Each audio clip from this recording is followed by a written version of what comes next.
Ramadan, bahagian 3.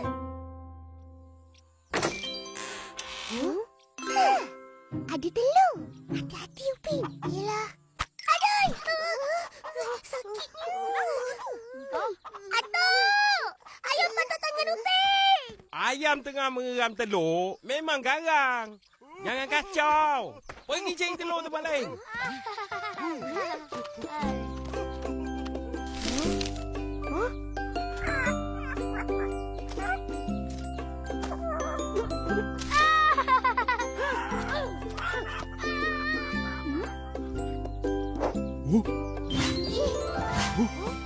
Telur,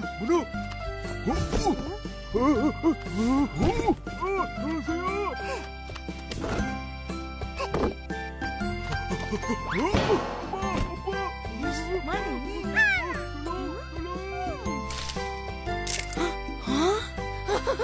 Yeay, telur! Naruh baik-baik, ha? Jangan kasih pecah. Tahu.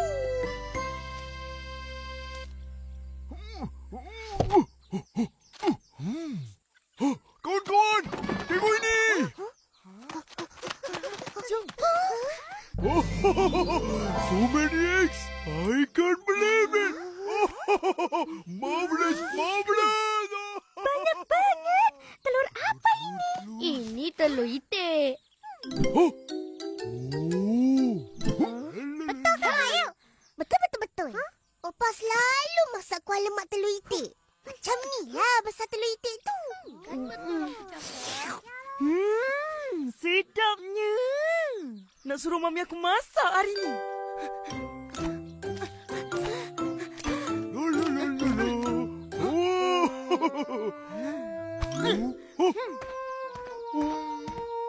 Ehsan, jangan lupa bagi aku sikit. Tak boleh. Apalah kau, Ehsan. Patutnya bulan puasa, kita disuruh kongsi makanan dengan jiran-jiran. Entah-entah jiran kita susah, tak ada makanan nak berbuka. Makanan kita beri itulah yang dimakan. Betul. Nanti kita dapat banyak pahala. Yelah. Kau datang buka puasa kat rumah aku. Yeay! Easy je. Kita orang? Oi, dah habis kutip ke? Bawa sini semua telur tu. Dah! Ehsan nak pergi mana tu?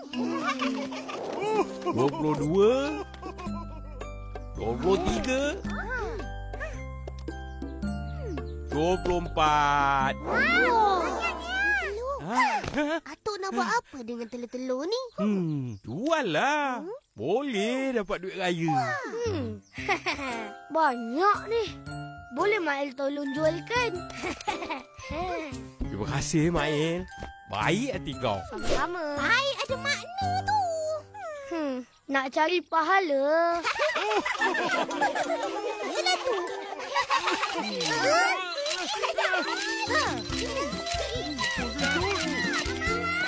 Senyum.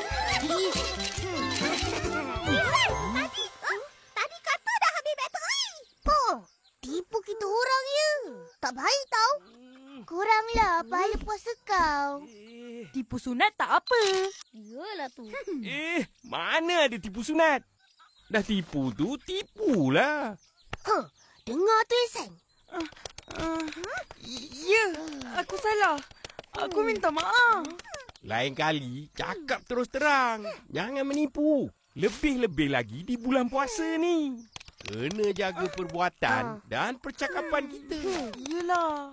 Dah tu, ambil ni. Nah. Ihsan. Wow. Easy.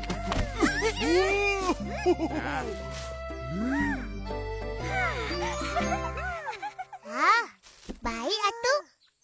Atuk memang baik. Lebih-lebih lagi bulan puasa. Kita kena berbuat baik dan rajin memberi dari menerima. Dah habis balik. Atuk nak keluar. Okey. Terima kasih Atuk. Jumpa esok. Yelah. Tak sabarnya nak makan telur ni. Kita kata apa?